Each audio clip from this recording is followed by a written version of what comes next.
So I would like to start our discussion by asking you all a very foundational question, which is, how do you personally define leadership? I think the biggest definition of leadership is the ability to, one, inspire a group of people to fulfill your vision, your ethics, your integrity, and deliver results. And I think that sounds very lofty, but the biggest piece in that is that connection to the people and having the presence and the wherewithal to put yourself in their shoes, but also try to put them into your shoes. It's a two-way street on that leadership, and I think when you can get both, you can be really successful.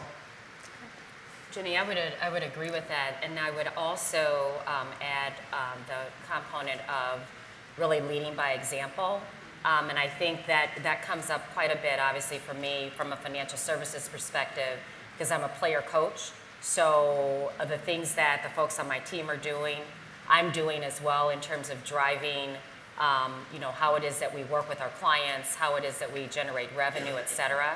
And really, the other piece is the willingness to take responsibility for outcomes, good or bad, and your team knowing that you will do that, as the leader. So I have this very simple sort of 5-step framework. It's my 5C model, and it's no different than anything I think everyone's heard today, but I like to put things in ways that I can remember them, or else I don't, especially as I get older. So I have 5 simple C's for leadership. The first is conviction. And I think when you're a leader, you have to operate with conviction, with confidence, with certainty about what you're going to go do. The second is character. So this is about your value system. Who are you? How do you behave when no one's looking? What do you actually sort of believe in? The third is compassion. Because if you're leading people, you have to actually care about them more than you care about you. The fourth is courage, which is in the moments of desperation, sort of how do you proceed when no one else is with you or when you're doing something that may not be popular. And the last, I forget right now, but it's curiosity. See why I write them down? It's curiosity. It's being willing to always ask why, what if, how might we, and push beyond what you know into places that you don't know. And I think you don't do all 5 of those things simultaneously every day, but when you put those things together in combination, you end up helping people achieve beyond their wildest dreams, which I think allows the organization to achieve its wildest dreams. That concludes our session. It's a wrap. Wonderful. I would like to know what has been your greatest leadership epiphany, a moment in time where you realized, you became self-aware of a strength or a weakness, and then what you did after that, how it shaped your future leader. I have one that is very current, so it's shaping. Okay. How about?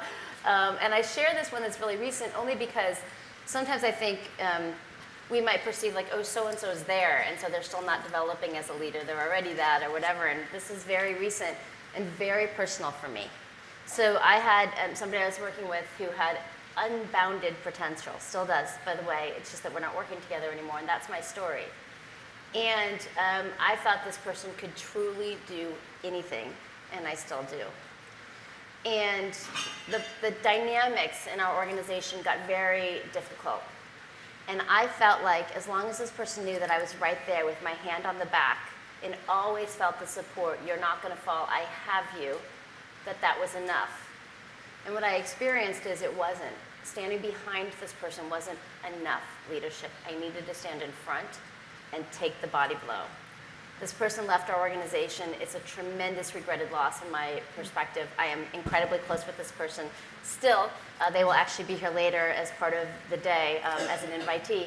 But for me, learning that lesson of at someone else's expense, of sometimes standing behind and supporting isn't that right amount of leadership, was really personal, and I won't forget it. I don't think I will forget it. There was a meeting very recently, and there was some dynamic about who was going to go, and some people were frustrated that I wasn't going to let them attend the meeting, that I was going to attend the meeting, and I told them, this is because of the lesson I learned. This is now me leading from the front instead of standing with my hand on your back. I would say, and we'll talk about this a little bit later just in terms of career pathing, but I'm in an entrepreneurial organization. Even though we're in our 18th year, we've grown from 6 people to about 170 people. And so I work for, a CEO entrepreneur, and that is the most difficult thing I've ever done. But it's interesting because everyone is evolving in that process. And so the challenge for me as a leader is really kind of how it is that I operate within the context of something and someone who is constantly evolving. And one of my team members is here today, our CFO. So this stays in the room. But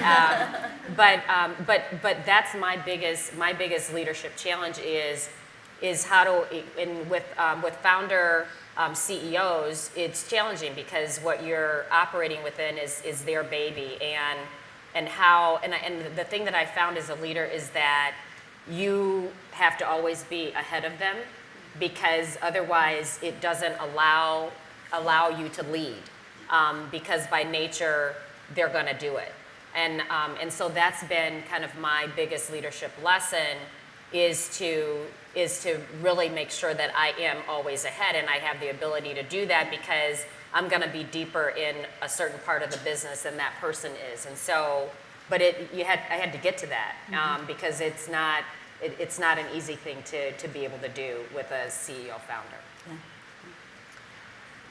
So my leadership epiphany is something I don't talk about much, because I think it was the worst day in my entire career, and I think it was the worst day in a lot of people's career, and that was 15 years ago on 9/11.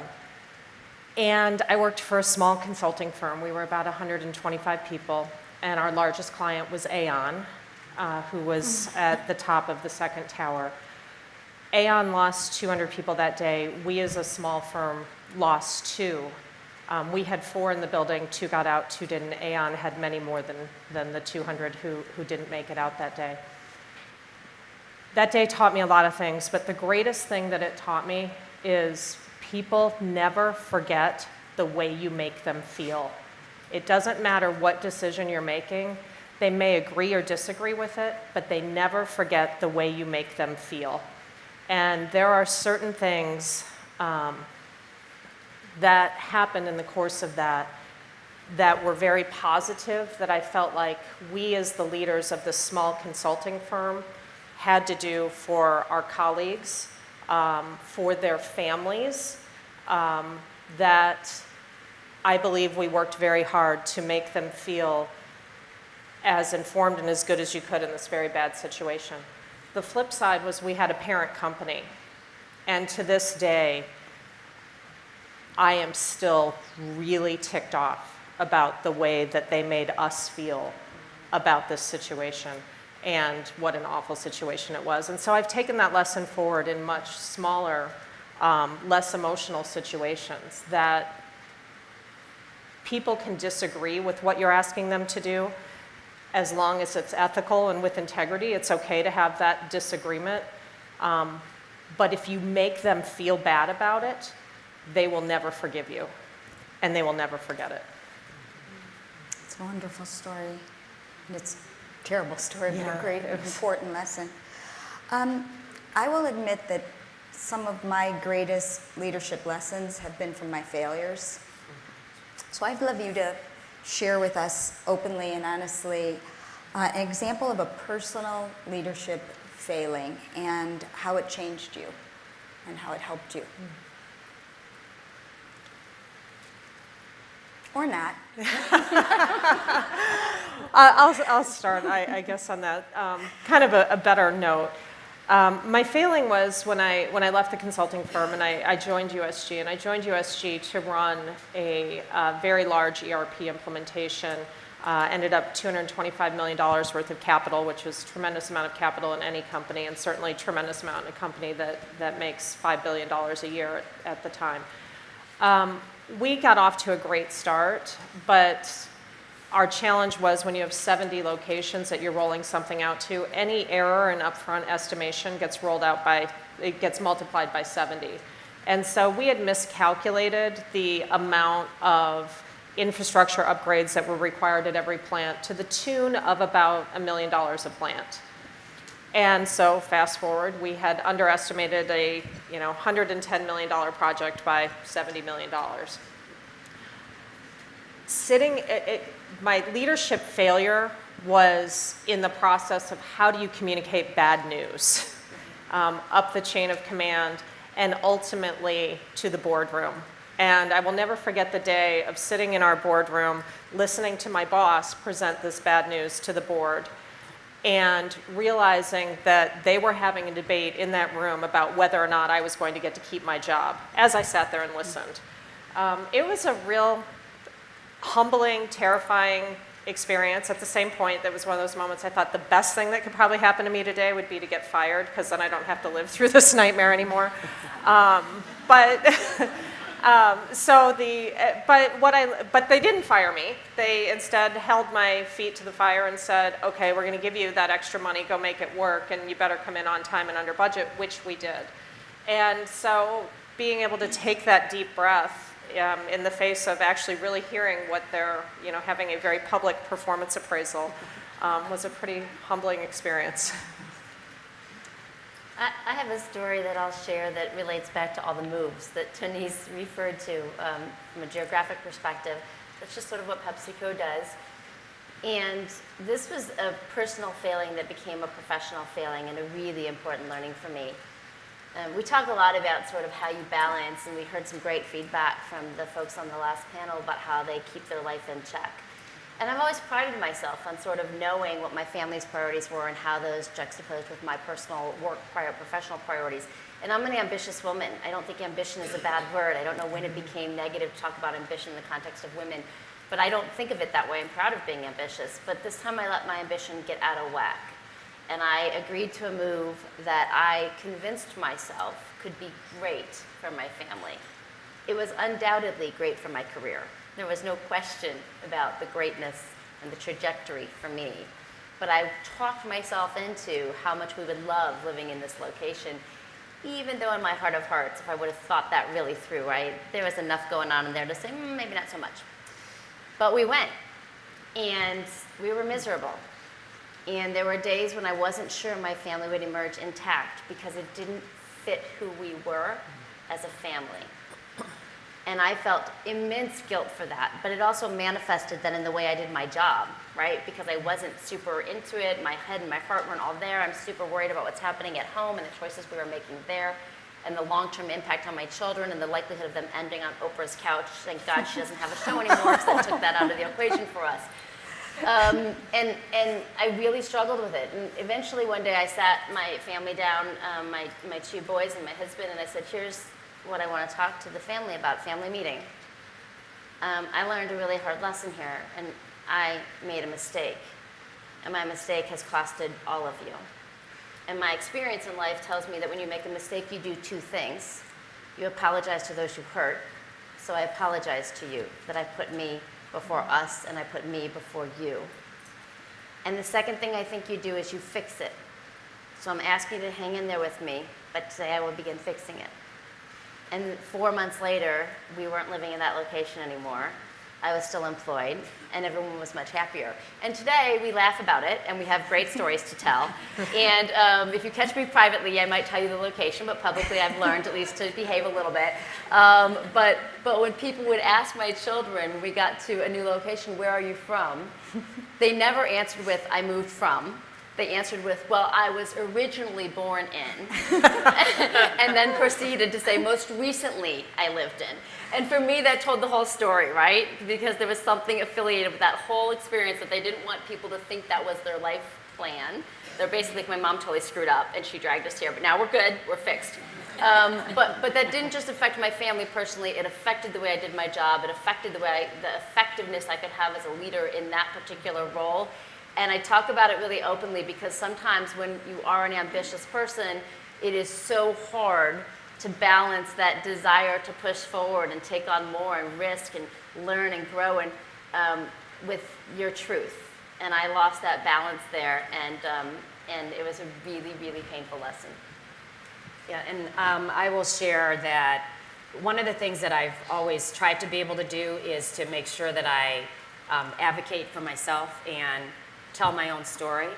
And in a situation where I didn't do that, it was not a good outcome. And so I've learned from that in terms of there was a situation where I ceded control to someone to tell my story or to advocate for me, and that was a mistake. It wasn't happening.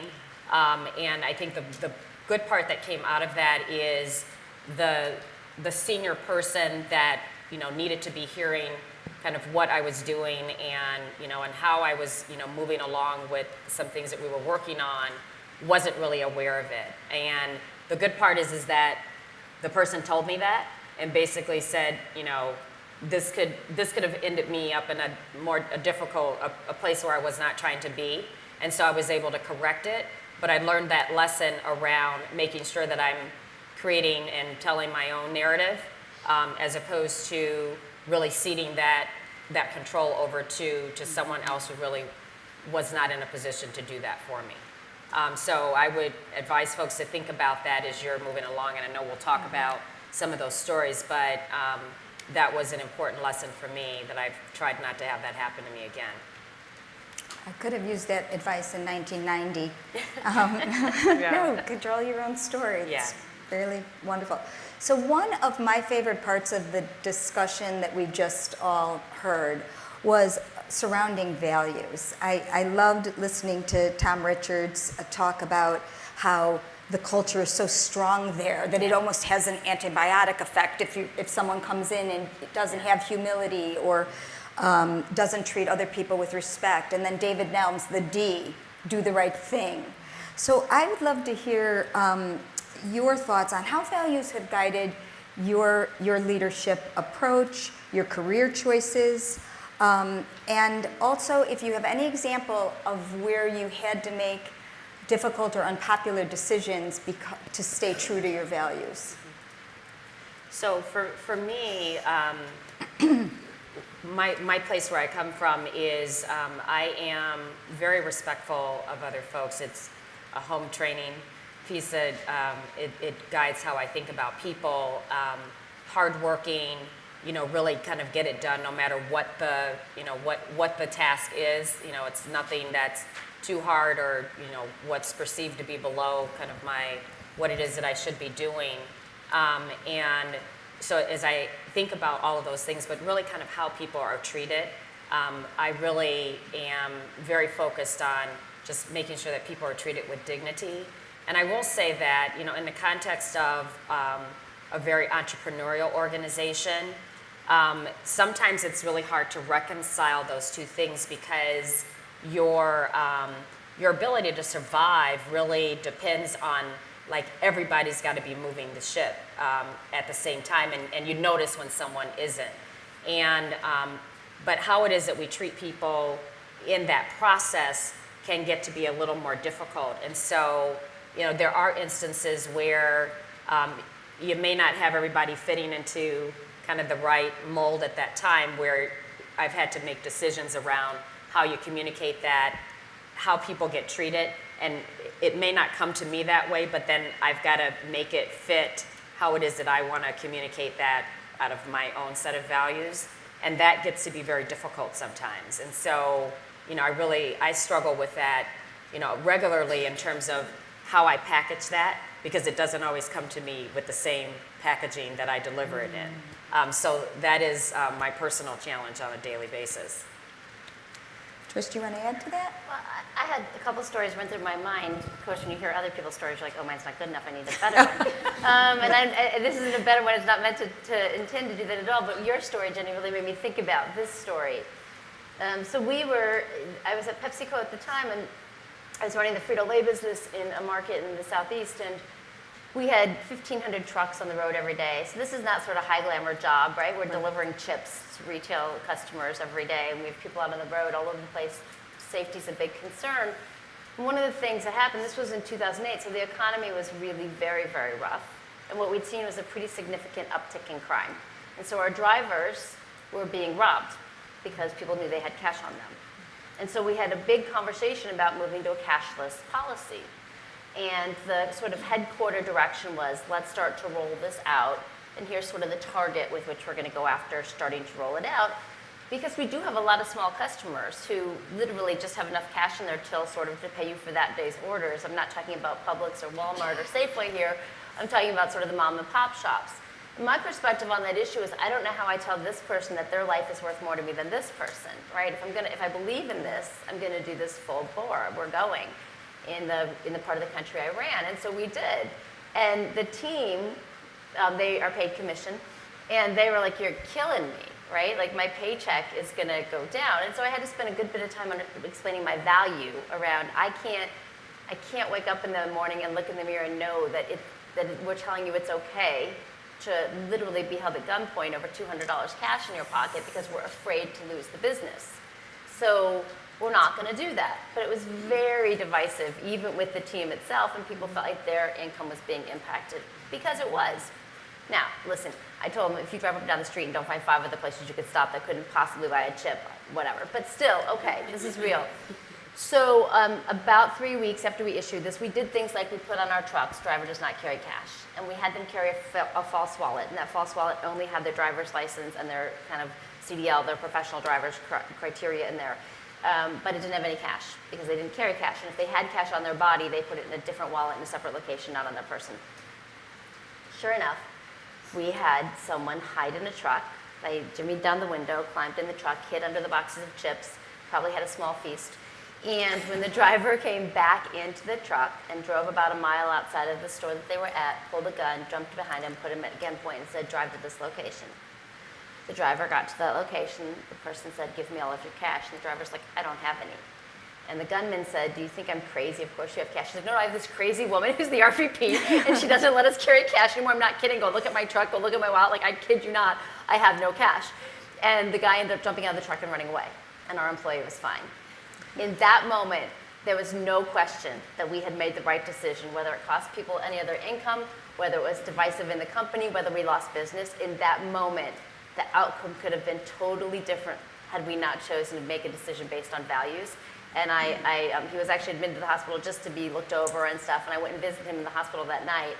And he basically said, "I really thought you were a lunatic." but we may have saved his life. That's great. So inherent in your definitions of leadership that we started with is the fact that it's often not really about the leader. It's about the people who you lead. So I'd like to talk a little bit about talent and talent decisions and how making good or bad talent decisions has affected your career, and advice you would give our folks as it relates to making difficult talent decisions. I have one story here too, and I'll try to make the gory part of it quick. I came into a role, there was a very senior person who'd been calling on this customer for a very long time. I had no experience calling on customers at the time. I'm certain this gentleman was like, "Why the heck did she get the job?" And he had a right to ask that question. Anyway, shortly thereafter, it became obvious to me why he didn't get the job. He didn't have the right skills or the right disposition to handle this particular situation. And lots of people wanted me to take him out of the job. He was just over 50, had been working for the company his whole career. And I was going to save the day. I was like, absolutely not. No one has given him the feedback. No one has been honest. I can fix this. And I spent capital in the office that I didn't have with people who were much more senior than I in my crusade to fix it. At the time, my husband was a professor at SMU. He was teaching top grading. He was all over me about, like, it says you're supposed to only fire people if they can't perform. And I was like, that's academic. You don't know this man's life. He has a family. He has children. You know, you can read your book, but you've never had to do it. I'm going to fix it. Suffice it to say, 9 months later, he left the company. It was an exceptionally arduous 9 months. I spent an inordinate amount of my time trying to fix what could not be fixed. And the lesson I learned in that moment is you have to be able to assess talent objectively and honestly. And if you have the wrong person in the wrong seat, you either change the seat or you change the person or you change both. And that sounds harsh, but it is our job as leaders to make the assessment and to act on the assessment and to do it with dignity and respect, but don't fix what isn't fixable. Sidney and Jenny, would you mind if I asked you different questions? Because we're running out of time, and I'd be so remiss with having professional leaders who are moms, to not ask the question. I mean, it came up in the other room. It's the perennial question about work-life balance, work-life integration. Let's call it prioritization. I think someone said that. What has been your strategy for prioritizing all of the things that matter to you and actually living according to those priorities? You go first. Yeah, so the one thing that I would say that has been, it's a blessing and a curse, but technology is really helpful to trying to manage and prioritize around kind of all of the things that as women we have to do. Because I'm not just a mother, I'm a daughter, I'm a friend, I'm a wife. I mean, there are a lot of different roles that come together on a daily basis. And I will say that not having to be in a place all the time allows you to be in other places where you might need to be, particularly as it pertains to your family, and that's been very helpful to me. The other thing is that I have a husband and I have a wife, and my mom is my wife, and she thinks like an owner, and as my children were growing up, at a certain point, she was able to be very, very helpful to us as a family to help manage, right? Because in some ways there were times when she could do the things that I needed her to do and really be my perfect stand-in for certain things. But I try to do, a lot of those things. I mean, and I probably forego sleep in terms of making that happen, but it's important to me. And I don't think my kids will say, there won't be any kind of thing that they'll say, oh my God, I wouldn't be like this if my mother had attended one of my ballet recitals or my golf tournament or my volleyball game, etc. Because I've tried to integrate all of that and integrate them into what I do as well. And so, because it gives them a better understanding around the things that are happening. I know one day my daughter was in the office with me, and once she said, oh my God, I can't believe how boring this job is that you have. And, you're like in meetings all day and you like talk on the phone kind of thing, like that's just not fun. And so, but she also had an opportunity to travel with me to a meeting and see kind of that process as well. And so I think that having my family kind of understand that and be a part of kind of what is happening around kind of all aspects of kind of our collective lives has been very helpful to that. And so you can't do everything, but we're prioritizing around doing those things that kind of are most important around kind of what we do as a family. And so I think we've done a pretty decent job of that. I mean, we'll be able to tell at some point, when they're telling you off about something or another, but they're teenagers and they're pretty good about telling you off about various things even now. So I think we're doing okay. I echo everything Sidney just said, and I summarize this, and I frequently say someday when I retire, I'm going to write a book on this topic. I summarize it as, particularly as working mothers, but really as working parents. My husband and I, one, we're a team, and two, we write our own rules. And I think that that's very, very hard. You have to have the self-confidence to do that. There are many people who want to put their rules onto your life. From the neighbor across the street who looks at you sideways when you're bringing store-bought cookies or didn't even bother to sign up for the room mother thing that day because one, you probably didn't get the form, and two, you were probably out of town instead of being home able to do that. So you'll get the evil eye from the neighbor or the lack of carpool support from somebody. And the flip side is there's lots of people in the neighborhood and in the family who are right there ready to help. But judging your success or failure as a connected parent based on the set of rules that are appropriate for your family, and I'll give you a perfect example. We've had the same babysitter for 17 years. She is amazing. She is a lovely Cuban grandmother and has never driven. And so our kids in grade school, we did not sign our girls up for many after-school activities because we had no way to get them to and from. We live in Evanston, they could walk, they could take the L. If they could do that, they went. If they couldn't, we just said sorry, and instead we loaded them up with activities on weekends. Those were our rules. I don't even think if you asked my teenagers, did they miss out on anything in grade school, that they even realized that they did. So you have to set your own rules for what is successful for you as a family, and I think your kids will thank you for it, hopefully at some point. Agree, and I want to add around the own rules is that when my kids were younger and I was, I'd gone back to work after each of them was born, and a lot of people put their kids down early, and I've actually talked about this before, but I had my kids go to bed late because I wasn't home early. And so it needed to work for our family, and I wanted to be able to spend time with them, and they didn't have a job that they needed to get up and go to in the morning. Right. So there was no point in them having to go to bed early, and they could sleep until they got up, and that worked out great for us. So we had our time together in the evening, and we created our own rule around what worked for us as a family. So, and I didn't have any misgivings about it. So. May I ask one more? Okay, I really think it's important for the group here to hear your thoughts on managing your compensation, your development through your careers, how you've gone about doing that, what are some do's, what are some don'ts to really take charge of your own career. Well, one thing that I would say first is what other women did not do for me when I was starting my career and moving along my career, which I try to do for others, is I'm first generation college, and I had no concept of just the whole thing around compensation, asking for things, et cetera, or knowing even what the components were to ask for. And I felt that other women didn't help. Like no one provided context who maybe were further along. And that's one of the things that I really try to do with others around if you don't ask, you don't get, and understanding what that ask is around compensation.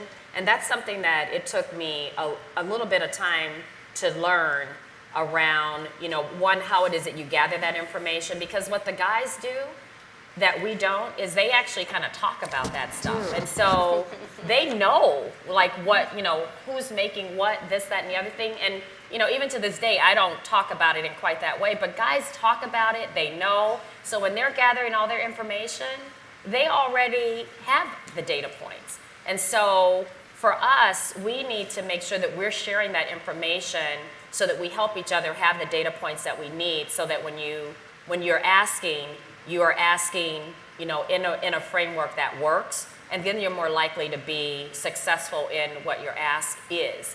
Now for me, because I'm around the financial services piece and I'm on the client piece, it gets to be fairly easy to a certain extent, because some of it is, in our firm, it's not all that puffery, soft stuff, which is important, but it's kind of like, what did you do?